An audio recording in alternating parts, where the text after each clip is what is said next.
Hello everyone, and welcome to our Revamp Your Resume workshop with Norman Career Services.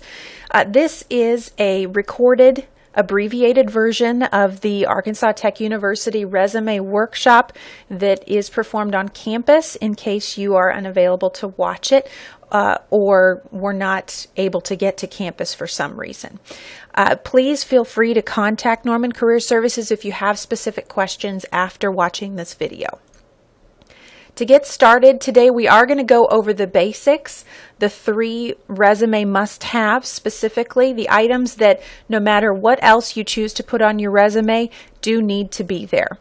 The first being your name and contact information. Of course, if they don't know who you are and how to get a hold of you, they probably cannot contact you about hiring for a job. Second, we do need some sort of an education section. You're working very hard on your degree, or you may have already earned it. And of course, you should be getting credit for that on paper because it is a major part of earning a particular position. And finally, experience, and we'll get into what we deem experience in a little bit as well. But let's look at all 3 of those sections on a resume. We have the contact information at the top of the page. Typically, we like to put it at the top of the page, maybe even in the header, so that it appears on every page of your resume if you have multiple pages. For most of you that are in college or fresh out of college, your resume will fit on 1 page, but on the off chance that it needs to go on to 2, having your name and contact information exactly the same on both pages will be helpful. Second, we have the education section. You'll notice I have a summary of qualifications section above that. That's optional, and you have a lot of other sections you could put into a resume, but education is the next one we absolutely need. And finally, your experience section. So let's get into a little more detail here. For your contact information, we're going to need your name and then some sort of location for you. Here we have a full mailing address. That's not always necessary, but providing at least a city and state would be useful to help an employer understand where you're coming from, especially if it's more than a daily commute to reach them for an interview. Next, we have a phone number here, and this is a cell phone. We recommend you use a cell phone because it's the only number that you can control, but that does mean that your voicemail will need to be set up on your cell phone with a message, and that it shouldn't be so full that other people cannot leave you messages when they call. Also, we have a professional email address in your contact information. Most likely, an employer will contact you either via cell phone or email. So it's important that your email address is professional, has some permutation of your name perhaps, but no nicknames or slogans, things that would be deemed unprofessional. And then this person chose to add a website address that they use on a regular basis. That's not absolutely necessary, but this would be the place to include that as well if you would like. Okay, and the next section that's absolutely necessary being education. We must include your degree title, and we recommend that you spell it all the way out. You worked really hard on that bachelor or master's degree, and so spell it out the way that it is going to show up on your diploma. Give yourself full credit for that. We also want to make sure that you mention your specific graduation date, and you'll notice this person is graduating some point in the future.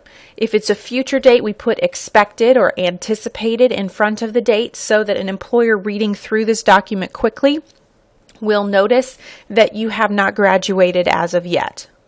Also, I would like to point out that we have completely spelled out the title of the university, which is Arkansas Tech University. That is the full title of the university. Tech is not short for anything else. And you'll notice we have Russellville, Arkansas listed as the location for Arkansas Tech. Even if you're taking classes online, when you earn a Bachelor of Arts or Bachelor of Science degree from Tech, you are earning it from the Russellville campus, so that is the location that should be associated with the campus. And finally, anything that happens on campus or as a part of your program, you can also list underneath your education section. That can be things like your GPA or being on the dean's list, earning a scholarship if it was based on merit or your grades of some kind, but also extracurricular activities or study abroad experience like this person listed could be mentioned if you would like to include that information. Finally, the experience section, and keep in mind that we are deeming experience anything that is relevant to your job search. So you could have experience on here that's volunteer, like this person. It's still good experience even if you didn't get a paycheck.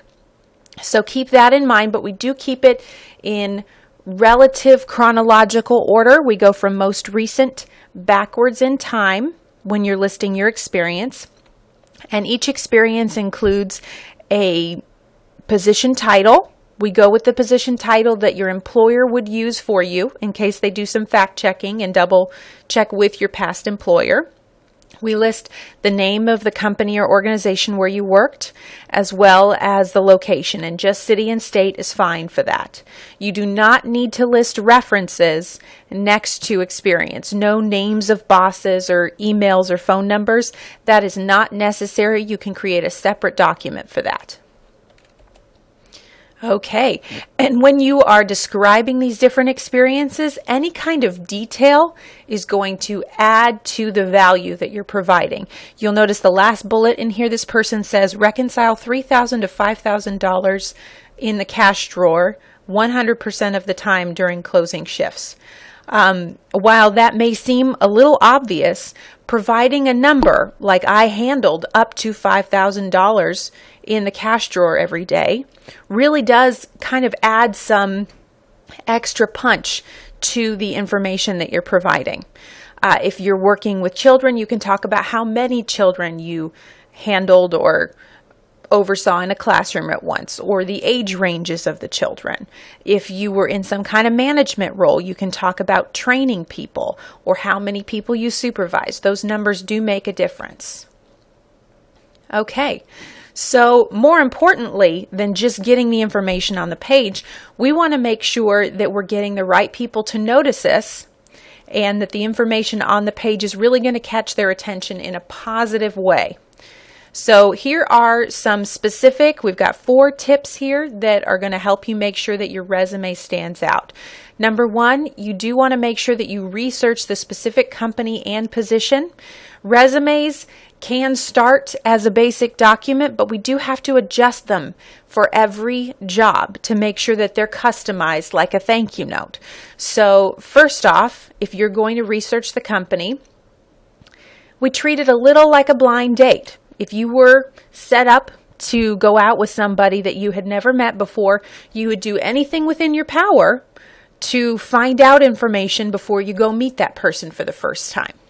So that could be looking on social media, Googling them to see if you can find a picture, or asking people you know if they know anything about the job or the company. All of those resources are readily at your disposal, and using them certainly doesn't hurt in preparing you for applying for a position.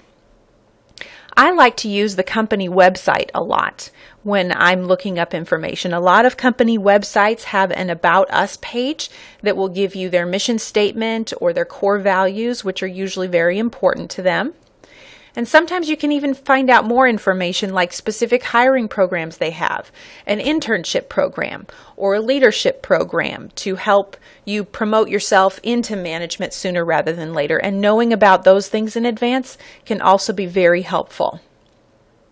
Okay, number 2, keep it OCC, organized, clean, and consistent. If I zoom out here so that you can see the entire resume sample that we're using today, you'll notice that it has a little bit of an outline format to it. We try to make sure that if you hold the page far away from you, it looks very organized and consistent. If I move from the education section to the experience section, things are organized the same way so that my brain doesn't have to work as hard to figure out where you have put things. And we also use one consistent font that's easy to read. All of these things really do help in creating an image that's easy to read through quickly without missing important details. Number 3, we do need to tailor your job, as I mentioned before. Tailor the resume to the specific job posting. So let's look at a job posting. This is just a sample. Skim over it quickly, and you'll notice that there are some things that we run across a lot in job descriptions. They want someone who's detail-oriented and creative, can be a team player, and use their interpersonal skills. But they also mention work experience in some specific areas like sales or customer service. So we do want to make sure that as many of the items that the employer specifically requests are touched upon in your resume so that there's no question that you do qualify for the position. So let's look back at our resume here and see if there are some specific areas where we've touched on those items. 4 years of customer service, great. Energetic and enthusiastic student, so we're telling them that we're completing our degree here. And some leadership experience, as well as some sales here with a number to back it up. Strong interpersonal skills. The job description specifically said interpersonal skills, so it is okay to almost borrow or steal that exact language to describe yourself. It's not plagiarism on a resume. Okay, moving down to experience. This person is demonstrating that they're a problem solver by talking about a specific problem that they solved. They also talk about promoting customer loyalty and customer service by talking about these satisfaction surveys. So while you can steal language from a job description to describe yourself, you can also give examples that relate to the job description to help the employer understand that you're capable. Okay, and we're demonstrating some detail-oriented behavior here as well as being creative and innovative, which was something that the job description requested. And customer loyalty again, which was specifically mentioned. Finally, down here at the bottom under leadership, which is a optional section this person chose to include, they're showing that they're a team player even when they don't get paid for a position. So that can be helpful as well. Okay, so here is an example of an experience that someone might put on their resume, and there are 3 things that we want to pay attention to when we're writing those descriptions so that we get as much bang for our buck out of each line. The first is who or what benefited. Do you see who or what benefited in each of these lines? In the first line, the 500 donors improved their experience, so they are the ones that benefited. In the second, the organization's visibility was enhanced, so that was the benefit. Next, we want to make sure that your specific skills are highlighted. Rather than listing job duties, we're mentioning things that you are capable of in a future position as well. So in the first, the skills that this person used would be using an Excel database, and in the second, partnering with local organizations or communicating with those organizations. And then the third question we need to ask ourselves was, how was it successful?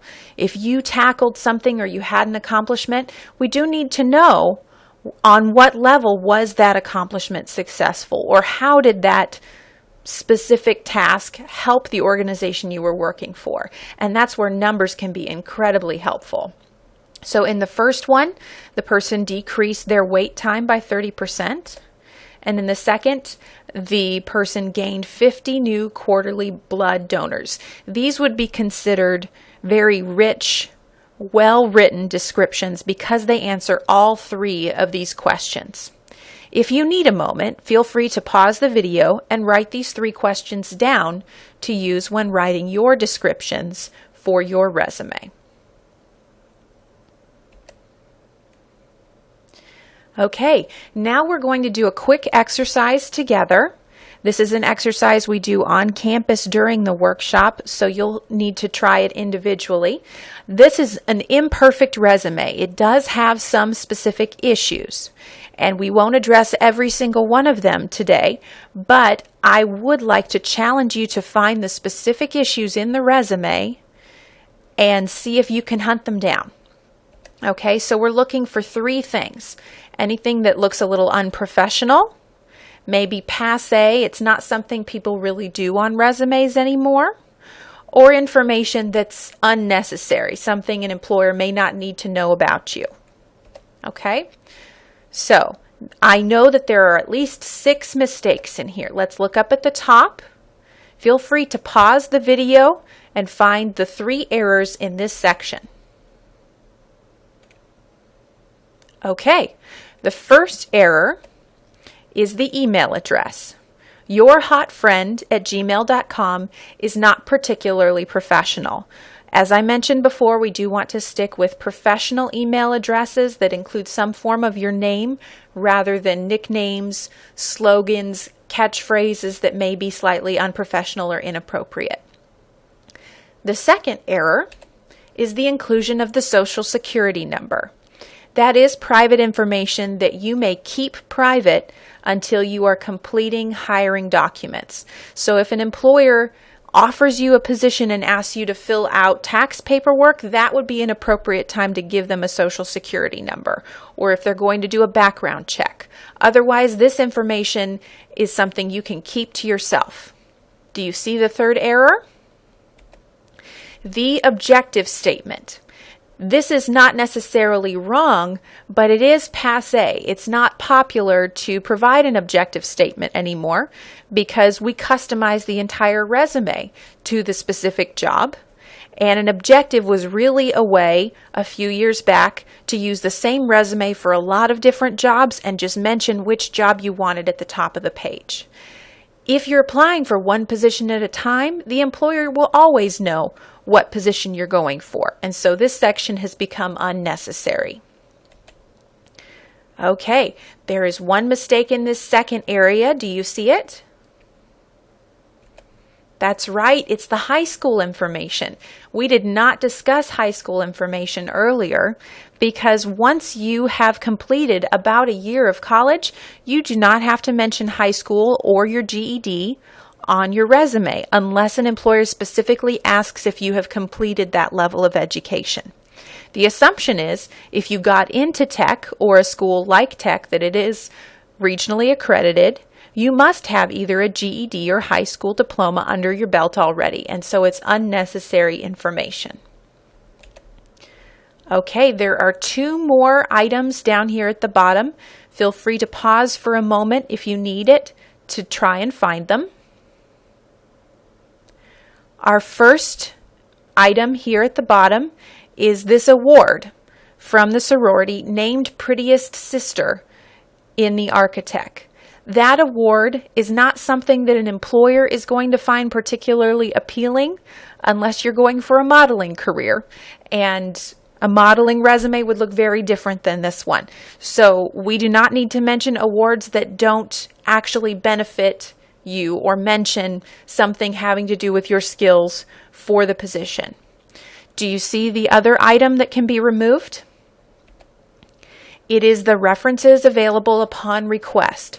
This is a phrase that used to be very popular at the end of resumes, but employers are now so used to hiring with documents like a resume that you don't need to tell them to request references. They will either ask for a list of references when you first apply, along with your resume, or they will contact you after you first apply and say, we would like a copy of your references now. So you hold on to those references until they're specifically requested, but you do not need to mention it specifically on your resume.